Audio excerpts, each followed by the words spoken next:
रोहित पूजा के साथ बुरे तरीके से शारीरिक संबंध बना रहा था। पूजा भी उसके साथ थी। पूजा इतनी जोर से चीख रही थी मानो कोई उसको पीट रहा हो। रोहित शराब के नशे में और भी ताकतवर हो गया था। थोड़ी देर बाद पूजा थक जाती है, लेकिन रोहित अभी थका हुआ नहीं था। वो इस खेल का हिस्सा बना हुआ था। पूजा थोड़ी देर बाद रोहित से कहती है कि बस करो, अब रहने भी दो। लेकिन रोहित कहाँ मानने वाला था। वो तो ताबड़तोड़ तरीके से पूजा के साथ शारीरिक संबंध बना रहा था। तभी पूजा रोहित को दांत से काटने लगती है कि अब बस करो, जान लोगे। तभी रोहित शांत हो जाता है। पूजा ने कई मर्दों के साथ शारीरिक संबंध बनाए थे, लेकिन आज जैसा उसको सुख इससे पहले कभी नहीं मिला था। दोस्तों, ये कहानी पूजा नाम की एक लड़की की है। इसके कई मर्दों के साथ संबंध हो जाते हैं, यानी उसको मर्दों की लत थी।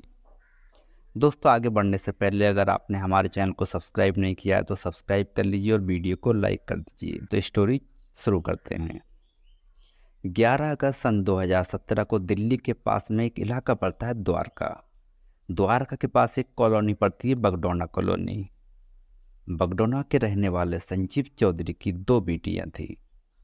एक का नाम पूजा, छोटी का दीपा।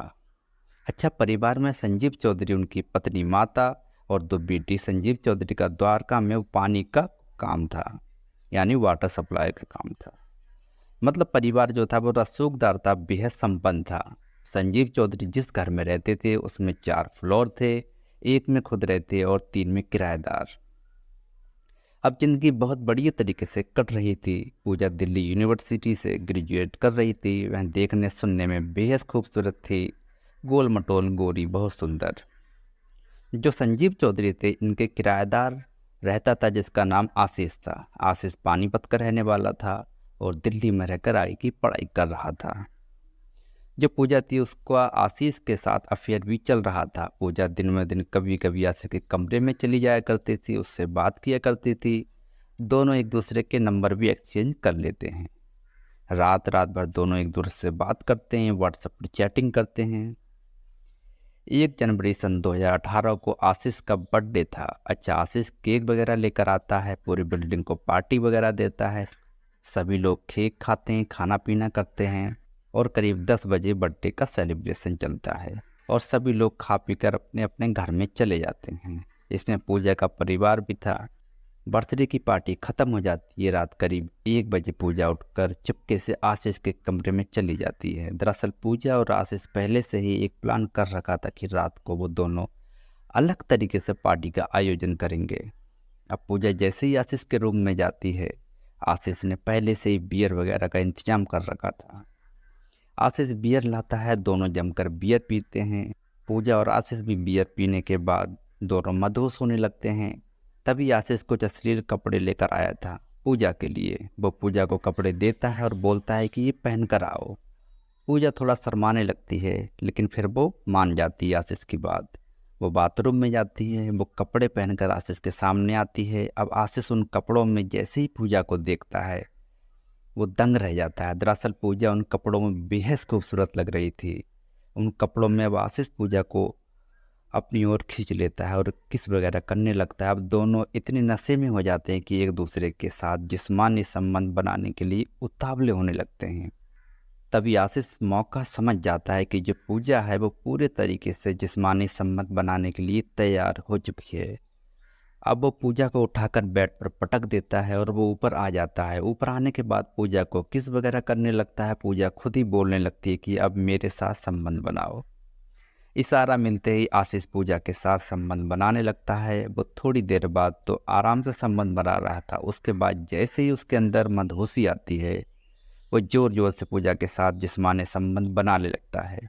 अब पूजा की हालत खराब होने लगती है, लेकिन पूजा मना नहीं कर पा रही थी क्योंकि उसे भी इस खेल में बहुत मजा आने लगा था। संबंध बनाने के बाद पूजा वहां से निकल जाती है और अपने कमरे में जाकर सो जाती है। पूजा नशे में थी, इसलिए उसको कुछ पता नहीं चल रहा था। सुबह जब उठती है तो उसके शरीर में बहुत तेज दर्द हो रहा था। वो थोड़ा बीमार सी हो गई थी। घर वाले पूछते हैं तो बता देती है कि मेरी तबीयत खराब है। पूजा पूरे दिन सिर्फ वही सोच रही थी कि जो बातें, जो चीज़ आशीष ने उसके साथ की थी। अब पूरा दिन गुजर जाता है और रात हो जाती है।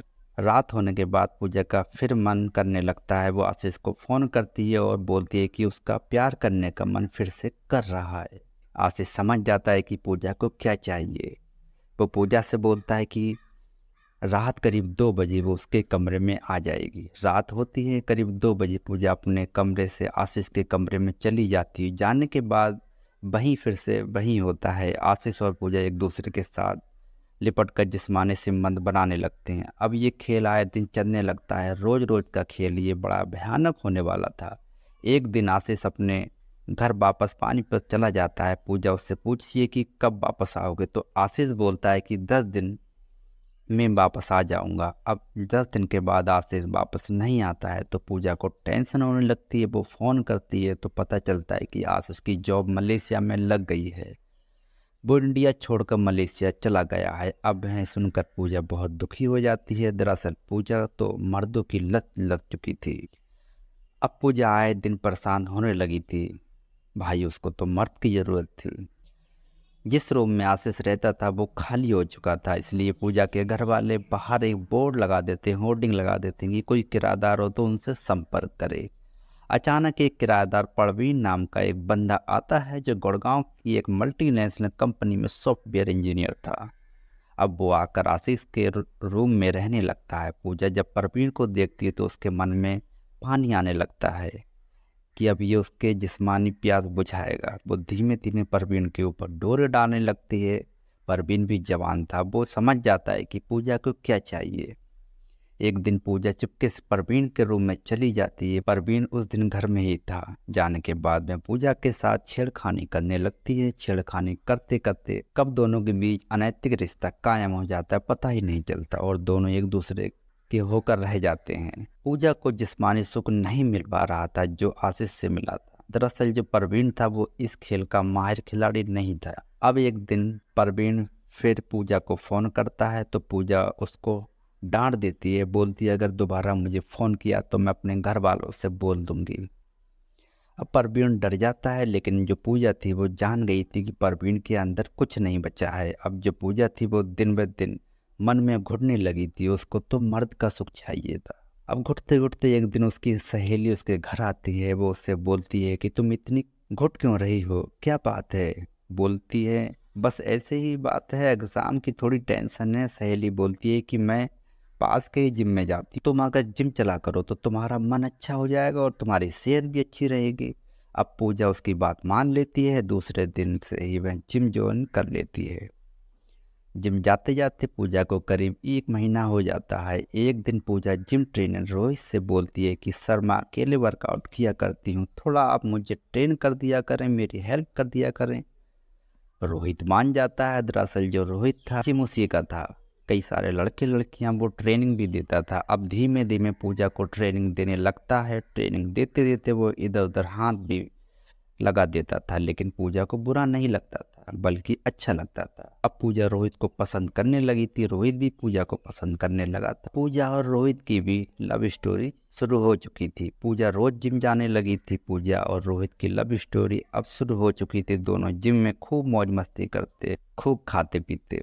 लव स्टोरी को करीब 3 महीने गुजर चुके थे। एक दिन रोहित पूजा से बोलता है कि बाहर कहीं मिलो, कहीं घूम कर आते हैं। पूजा बोलती है ठीक है। दूसरे दिन पूजा कॉलेज का बहाना करके रोहित से मिलती है। रोहित बोलता है कि पास में एक जगह पड़ती है मुरथल, वहाँ के पराठे बहुत फेमस हैं, चलो चलते हैं, वहाँ के पराठे वगैरह खाकर शाम तक घर वापस आ जाएंगे। शिकायत तो तैयार थी। दोनों दिल्ली से मुरथल के लिए निकल जाते हैं। मुरथल पहुंचने के बाद वहाँ रोहित वहाँ एक होटल करता है। दोनों होटल में जाकर रुक जाते हैं।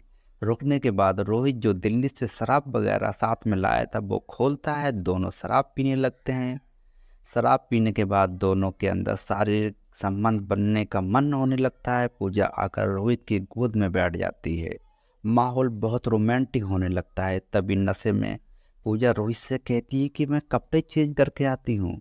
वो बाथरूम में चली जाती है। बाथरूम में जब पूजा निकलती है तो बिल्कुल निवस्त्र उसके शरीर में एक भी कपड़ा नहीं था। और रोहित जैसे ही पूजा को देखता है तो देखते ही रह जाता है। वाकई में पूजा खूबसूरत लग रही थी। रोहित उठता है और पूजा को अपनी गोद में उठाकर बेड पे ले जाता है। बेड पे लाने के बाद वो उसे किस वगैरह करने लगता है। किस करते करते कब एक दूसरे के साथ शारीरिक संबंध बनने लगते हैं पता ही नहीं चलता। अच्छा, आज कई दिनों के बाद पूजा को भरपूर शारीरिक सुख मिलने लगा था। दोनों एक दूसरे के साथ जानवरों की तरह शारीरिक संबंध बना रहे थे। थोड़ी देर बाद पूजा रोहित से बोलती है कि बस करो, लेकिन रोहित मानने वाला नहीं था। वो तो जानवरों की तरह ताबड़तोड़ पूजा के साथ लगा हुआ था। थोड़ी देर बाद पूजा उसको नोचने लगती है, खसोटने लगती है कि बस करो, लेकिन रोहित बिल्कुल भी मानने वाला नहीं था। पूजा चीख रही थी, चिल्ला रही थी। आखिर में करीब 1 घंटे के बाद ये तूफान शांत हो जाता है। रोहित और पूजा दोनों कपड़े पहनते हैं और वापस दिल्ली आ जाते हैं। अब रोहित पूजा एक दूसरे को बहुत प्यार भी करने लगे थे। रोहित पूजा के घर में आना जाना अब चालू हो चुका था। अच्छा, जो पूजा के माँ बाप थे वो रोहित को बहुत पसंद करते थे। एक दिन पूजा की मम्मी ममता ने पूजा से बोला कि बेटा, रोहित कैसा रहेगा तुम्हारे लिए शादी के लिए। अब ये सुनकर पूजा शर्मा जाती है। वो वहाँ से हंसते हुए चली जाती है। पूजा की मम्मी जान चुकी थी कि पूजा रोहित से बहुत प्यार करती है। पूजा की मम्मी ये बात संजीव चौधरी को बताती है। संजीव चौधरी को भी बहुत खुशी होती है। पूजा का परिवार और रोहित का परिवार एक दिन आपस में मिलता है और दोनों की शादी की बात पक्की कर लेते हैं। 1 जनवरी सन 2000 को बड़ी धूमधाम से पूजा और रोहित की शादी कर दी जाती है। फिलहाल रोहित और पूजा को एक बच्चा भी है और दोनों अपनी जिंदगी खुशी खुशी गुजार रहे हैं। तो दोस्तों, ये थी आज की सच्ची स्टोरी। आप हमारी वीडियो कहाँ से देख रहे हैं, कौन से जिले से देख रहे हैं, हमें कमेंट में ज़रूर बताइएगा। मिलते हैं एक नई स्टोरी के साथ। तब तक अपने परिवार का ध्यान रखिएगा।